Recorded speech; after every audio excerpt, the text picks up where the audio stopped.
Assalamualaikum warahmatullahi wabarakatuh.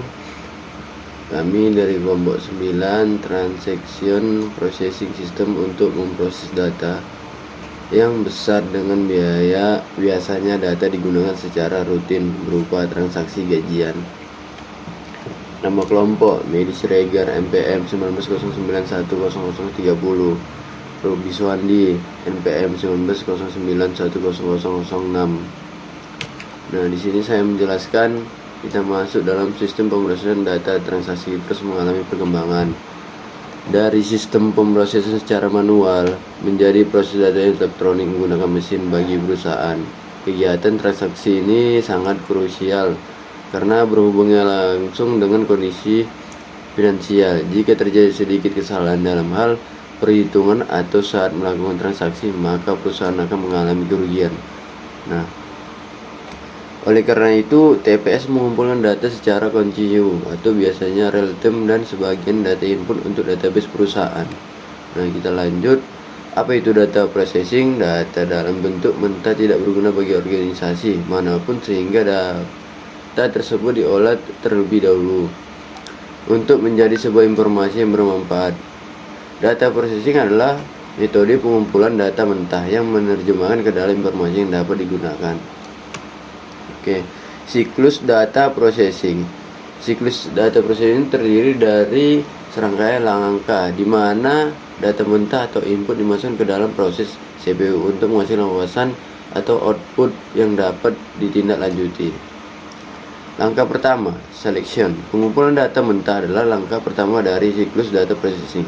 Jenis data mentah yang dikumpulkan memiliki dampak besar pada output yang dihasilkan. Langkah kedua, preparation. Persiapan data atau pembersihan data adalah proses pengurutan dan pemfilteran data mentah untuk menghapus data yang tidak perlu dan tidak akurat. Nah, di dalam data mentah ini diolah lagi dan diperhitungkan atau data yang hilang dan diubah menjadi format yang cocok untuk analisis dan pemrosesan lebih lanjut. Langkah ketiga, input. Dalam langkah ini, data mentah dikonversi menjadi bentuk yang dapat dibaca mesin dan diberikan ke unit pemrosesan. Proses ini dapat berupa entry data melalui keyboard, scanner, atau sumber input lainnya. Langkah keempat, data processing. Dalam langkah ini, data mentah diolah dari berbagai metode pemrosesan data menggunakan machine learning dan algoritma kecerdasan buatan untuk menghasilkan output yang kita inginkan. Langkah kelima, output. Data yang dikirim dan ditampilkan kepada pengguna dalam berbentuk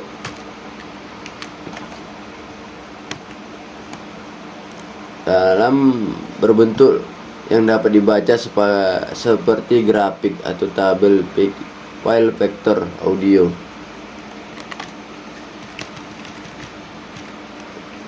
Nah, di sini ada tabel tipe data processing. Ada berbagai jenis data processing, berbagai sumber data, dan langkah-langkah yang diambil oleh unit pemrosesan untuk menghasilkan output.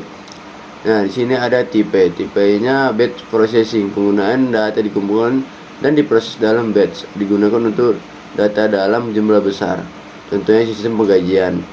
Tipe kedua, real time processing. Penggunaannya data diproses dalam hitungan detik saat input diberikan, digunakan untuk sejumlah kecil data. Yang ketiga, online processing. Penggunaannya data secara otomatis diberikan ke CPU segera setelah data tersedia, digunakan untuk pemrosesan data secara berkelanjutan. Contohnya barcode scanning. Yang keempat, multiprocessing. Data yang dipecah menjadi frame dan diproses menggunakan 2 atau lebih CPU satu sistem komputer. Juga dikenal sebagai pemrosesan paralel. Contohnya perkiraan cuaca. Yang kelima, time sharing. Penggunaannya mengalokasikan sumber daya dan data komputer dalam slot waktu untuk beberapa penggunaan secara bersamaan.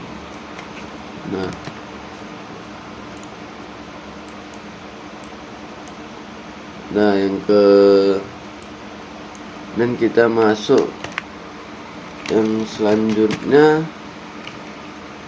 electronic data processing. Data diproses dengan teknologi modern menggunakan pengenaan lunak untuk proses data yang menghasilkan output. Nah, contohnya data processing telah menjadi dalam kehidupan sehari-hari, namun apakah kita mungkin menyadari atau tidak? Berikut adalah beberapa contoh data processing di kehidupan sehari-hari. Software stock trading yang mengonversi jutaan data saham menjadi grafik sederhana. Perusahaan e-commerce menggunakan riwayat pencarian pelanggan untuk merekomendasikan produk serupa. Perusahaan digital marketing menggunakan data demografis orang untuk menyusun strategi kampanye dengan lokasi yang spesifik. Jenis mobil self-driving menggunakan data real-time dan sensor untuk mendeteksi apakah ada pejalan kaki dan model lain di jalan. Nah, sampai sini presentasi kami dari kelompok 9. Lebih dan kurangnya kami minta maaf. Assalamualaikum warahmatullahi wabarakatuh. Terima kasih.